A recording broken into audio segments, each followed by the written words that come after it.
Language course में उनको English लेने की इजाजत नहीं है। आपको सिर्फ जो इंडियन लैंग्वेजेस 8 शेड्यूल में वही ले सकते हैं। एक ब्लो में जितने भी स्टूडेंट्स आपके ऐसे नॉन हिंदी स्पीकिंग स्टेट से आते, उनके पास कोई चॉइस नहीं था, क्योंकि हमारे पास तेलुगु, मलयालम, तमिल वगैरह पढ़ाने के लिए कोई टीचर नहीं है। आप या तो ऑनलाइन करो या आपको हिंदी या संस्कृत लेना पड़ेगा। आप देखिए किस तरह की ज्यादती इनके साथ हो रही है, और एक इंग्लिश को पूरी तरह से बाहर कर देना। हमारे स्टूडेंट्स, पब्लिक फंडेड एजुकेशन से जो स्टूडेंट्स आ रहे हैं, उनके साथ जबरदस्त जाती है। यूनिवर्सिटी का प्रशासन क्या कर रही है कि इनके एक साल में 3-3 सेमेस्टर क्रश करके, पूरा स्क्वीज करके डाल रही है। इस पीरियड में 6 महीने में प्राइवेट यूनिवर्सिटीज में सारे दाखिले हो गए। आप जितने भी बच्चे इंतजार कर रहे थे, वो कई बच्चे जो अफोर्ड कर सकते थे या लोन लेके उन्होंने प्राइवेट यूनिवर्सिटीज में एडमिशन लिया, वहां भी उनका बहुत मुनाफा और फायदा हुआ। और यहाँ पे जब एडमिशन हुआ उसके बाद देखिए साथी कि क्या क्या हुआ सीयूईटी में, वो थोड़ा सा मैं तफसील में बताऊंगी। एनईपी से क्या बर्बादी हो रही है, वो एक एक करके हमारी यूनिवर्सिटीज में जो स्टूडेंट्स आ रहे हैं, जो टीचर्स पढ़ा रहे हैं, उनको भुगतना पड़ रहा है। वो एक्सपीरियंसेस हमें आम जनता के साथ शेयर करना बहुत ज़रूरी है।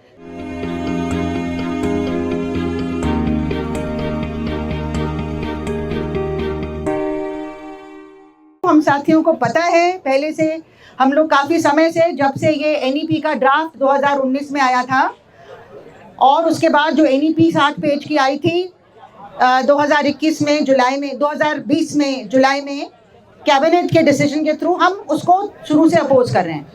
लेकिन हमें लोगों को बताने के लिए अब जो उसका जो प्रूफ है कि इस एनईपी से क्या बर्बादी हो रही है, वो एक एक करके हमारी यूनिवर्सिटीज़ में जो स्टूडेंट्स आ रहे हैं, जो टीचर्स पढ़ा रहे हैं, उनको भुगतना पड़ रहा है। वो एक्सपीरियंसेस हमें आम जनता के साथ शेयर करना बहुत ज़रूरी है, ताकि सिर्फ हम ये एक थ्योरेटिकल हमारा क्रिटिक नहीं है कि एनईपी में ये लिखा है और जो अच्छी बातें लिखी हैं वो सिर्फ सच्चाई छिपाने के लिए लिखी गई हैं, उसका कोई मायने ही नहीं है। असली में ये पूरा प्राइवेटाइजेशन, एक्सक्लूजन का, कम्युनलाइजेशन का मॉडल है। वो सब बातें अभी और साथियों ने यहाँ रखी हैं। मैं सिर्फ एक दिल्ली यूनिवर्सिटी की शिक्षिका होने के नाते आपके साथ हमारा जो एक्सपीरियंस है एनईपी का, जो उसका निकल के आ रहा है हमारे सामने, उसका जो उसकी असलियत आम जनता के सामने निकल के आ रही है, वो शेयर करना चाहती हूँ। और सबसे ज़्यादा उसका असर हुआ है इस बैच पे, जो जिसने अभी दाखिला लिया है, फर्स्ट ईयर का बैच जो है, ये फर्स्ट ईयर का बैच आज के दिन में इतना डिप्रेशन में चला गया है कि मुझे वाकई डर लगता है कि कोई बच्चा कोई गलत कदम, कोई स्टूडेंट कोई गलत कदम ना उठा ले, क्योंकि बहुत ज़्यादा इनके ऊपर प्रहार किया गया है। सबसे पहले इनके साथ जो ज्यादती की गई थी वो सेंट्रल यूनिवर्सिटी एडमिशन टेस्ट के द्वारा की गई। आप देखेंगे कि ये जो टेस्ट है ये कंप्यूटर पे बैठ के दिया जाता है। आपके देश में 90% जो बच्चे 12वीं पढ़ के आ रहे हैं वो कंप्यूटर से वाकिफ नहीं है। जो गांव से बच्चे आते हैं, छोटे शहरों से आते हैं, उनको कंप्यूटर चलाना तक नहीं आता है ठीक से। आज भी कुछ बच्चे जो 12वीं पढ़ के निकले हैं वो अपनी माँ से कह रहे हैं कि पहले मुझे कंप्यूटर का कोर्स कराओ, 2 महीने पहले कंप्यूटर का कोर्स कराइए, उसके बाद आप सीयूईटी की कोचिंग कराइए, उसके बाद कोई चांस होगा। अगर कंप्यूटर का कोर्स हम नहीं करेंगे तो वहां बैठ के सेंटर में हमें कंप्यूटर पे आंसर देना आएगा ही नहीं। तो वहीं पे पहले आपका सबसे बड़ा फिल्टर है जिसके थ्रू आप निकल जाते हैं। हाँ, सही है कि इसके पहले भी एडमिशन ऑनलाइन हुआ था, लेकिन स्टूडेंट्स जाके अपना एडमिशन भरवाते थे कंप्यूटर्स, दुकानों में जाके मदद मांग के, पैसा दे के कि आप हमारा फॉर्म हमारे लिए भर दीजिए। अब खुद जाके आपको एंट्रेंस टेस्ट देना होता है। इसी के साथ, इसी से घबरा के बहुत सारे बच्चे एडमिशन का टेस्ट देने आते ही नहीं हैं। दूसरा ये हुआ है साथियों, आप सबको मालूम है कि किस तरह से 6 महीने हमारे यूनिवर्सिटी में एडमिशन डिले हो गया। 6 महीने के आपके रिसोर्सेज वेस्ट हुए, बीए के भी, बीएससी के भी, एमए के भी, एमएससी के भी। 6 महीने बाद ही आपके स्टूडेंट्स आ पाए, नवंबर दिसंबर तक आते रहे बच्चे। और ये जो समय गया, बजाय कि उनको एक सही लेंथ का सेमेस्टर मिले 3.5 महीने का, हमारी यूनिवर्सिटी का प्रशासन क्या कर रही है कि इनके एक साल में 3-3 सेमेस्टर क्रश करके, पूरा स्क्वीज करके डाल रही है। इस पीरियड में 6 महीने में प्राइवेट यूनिवर्सिटीज में सारे दाखिले हो गए। आप जितने भी बच्चे इंतजार कर रहे थे वो कई बच्चे जो अफोर्ड कर सकते थे या लोन लेके उन्होंने प्राइवेट यूनिवर्सिटीज में एडमिशन लिया, वहां पे उनका बहुत मुनाफा और फायदा हुआ। और यहाँ पे जब एडमिशन हुआ उसके बाद देखिए साथी कि क्या क्या हुआ CUET में, वो थोड़ा सा मैं तफसील में बताऊंगी। मैं अपने एक्सपीरियंस को शेयर करना चाहती हूँ। CUET में आधे स्टूडेंट्स मेरे कॉलेज में नॉन क्रिश्चियंस आते हैं, आधे क्रिश्चियंस आते हैं। वो आधे नॉन क्रिश्चियंस पहले आए थे बिना इंटरव्यू के, और मैंने उनसे पूछा आप कहाँ से आए हैं।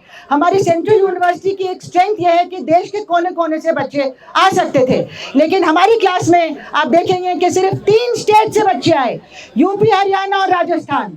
एक भी बंगाली नहीं, एक भी साउथ इंडियन नहीं, एक भी नॉर्थ ईस्ट का नहीं, एक भी उड़िया नहीं, एक भी कश्मीरी नहीं। और जितने भी बच्चे थे सारे CBCS से आए थे, CBSE से आए थे, स्टेट बोर्ड से एक भी स्टूडेंट नहीं आ पाया। हमारे कॉलेज में क्योंकि 50% क्रिश्चियन एडमिशन होते हैं, तो जब क्रिश्चियन एडमिशन हुए तब साउथ से बच्चे आए। लेकिन जब मैंने उनसे पूछा थोड़ा डिटेल में कि अगर मैं हिंदी में पढ़ाऊंगी, जो मुझे अच्छा लगता है थोड़ा हिंदी में पढ़ाना, तो उन्होंने ज़्यादातर बच्चे कहते हैं नहीं, साउथ इंडिया के बच्चे कहते हैं नहीं मैम हमें समझ में नहीं आएगा, तो मैं दोनों में पढ़ाती हूँ, अंग्रेजी में भी हिंदी में भी। इस बार सारे बच्चों ने कहा हम हिंदी में ज़्यादा कंफर्टेबल हैं। मैंने कहा ये कैसे हुआ? कहते हैं कि मैम हम सब दिल्ली के रहने वाले हैं, हम नॉर्थ इंडिया के रहने वाले हैं। जो साउथ इंडियन आए थे वो भी नॉर्थ के रहने वाले हैं, जो साउथ के रहने वाले साउथ इंडियन थे वो नहीं आ पाए कि उनका स्टेट बोर्ड पूरी तरह से हट गया। स्टेट बोर्ड से बच्चे हमारी यूनिवर्सिटी में नहीं आ पाए। तो कहाँ गई हमारी डाइवर्सिटी, जो एक दूसरे की लैंग्वेज हम लोग सीखने की कोशिश करते हैं, एक दूसरे का कल्चर समझने की कोशिश करते हैं, एक दूसरे की कम्युनिटी से वाकिफ होते हैं। वो सबसे बड़ा स्ट्रेंथ हमारी सेंट्रल यूनिवर्सिटी का आपने CUET के थ्रू पूरी तरह से खत्म कर दिया। ये छोड़ दीजिए कि ये मल्टीपल चॉइस क्वेश्चंस से आपकी क्या स्किल्स टेस्ट हुई हैं, आपकी क्या रीजनिंग टेस्ट हुई, क्या आपकी राइटिंग स्किल्स टेस्ट हुई, क्या सबसे जो डिजर्विंग बच्चे उनको मौका मिला कि नहीं मिला, ये अलग बात है। इसके साथ साथ जो दूसरा इशू है वो ये था कि जब वो बच्चे इस सब से गुजर के आए, और याद कीजिए कि यही स्टूडेंट्स पहले 12वीं में भुगत चुके हैं, 2 साल इनके वहाँ पे ऑनलाइन टीचिंग में, ऑनलाइन एजुकेशन में बर्बाद हुए। वो जिस तरह से सीख सकते थे नहीं सीख पाए, पहले से उनके ऊपर एक हैंडीकैप था। और दोबारा इसके बाद CUET से गुजर के यहाँ पे जब पहुंचे तो उन्होंने देखा कि एक ऐसा 4 साल के प्रोग्राम में उनका एडमिशन हुआ है जिसका कोर्स किसी को नहीं मालूम। उसमें फर्स्ट सेमेस्टर का कोर्स सिर्फ अप्रूव हुआ था एकेडमिक काउंसिल, एग्जीक्यूटिव काउंसिल में, और ये सब जगह यही हाल रहा होगा। कोर्स बनाने का समय नहीं था, और जो कोर्स बना भी इस तरह से तानाशाही से बना, किसी टीचर से कुछ पूछा नहीं गया, जबरदस्ती इस तरह से बनाया गया। और ये भी कहा गया कि जो पेपर आप पहले 5 पीरियड में पढ़ाते थे हफ्ते में, वो आपको 3 में पढ़ाना पड़ेगा। हर टीचर को 3 पीरियड में वो कोर्स पूरा करना पड़ेगा। आपके ट्यूटोरियल साइज 10 से 30 कर दी गई, 30 का ट्यूटोरियल साइज। इसका मतलब है ट्यूटोरियल्स आप बहुत कम ले पाएंगे स्टूडेंट्स के साथ, और उनको कोई अटेंशन नहीं दे पाएंगे। साथ साथ ये भी कहा कि आपको 3 मेन पेपर के साथ साथ आपको 4 दूसरे पेपर करने पड़ेंगे, value added course, skill development course, environmental studies और तरह तरह की चीजें, एक लैंग्वेज कोर्स। और लैंग्वेज कोर्स में उनको इंग्लिश लेने की इजाजत नहीं है, आपको सिर्फ जो इंडियन लैंग्वेजेस 8 शेड्यूल में वो ही ले सकते हैं। एक ब्लो में जितने भी स्टूडेंट्स आपके ऐसे नॉन हिंदी स्पीकिंग स्टेट से आते, उनके पास कोई चॉइस नहीं था, क्योंकि हमारे पास तेलुगु, मलयालम, तमिल वगैरह पढ़ाने के लिए कोई टीचर नहीं है। आप या तो ऑनलाइन करो या आपको हिंदी या संस्कृत लेना पड़ेगा। आप देखिए किस तरह की ज्यादती इनके साथ हो रही है, और एक इंग्लिश को पूरी तरह से बाहर कर देना।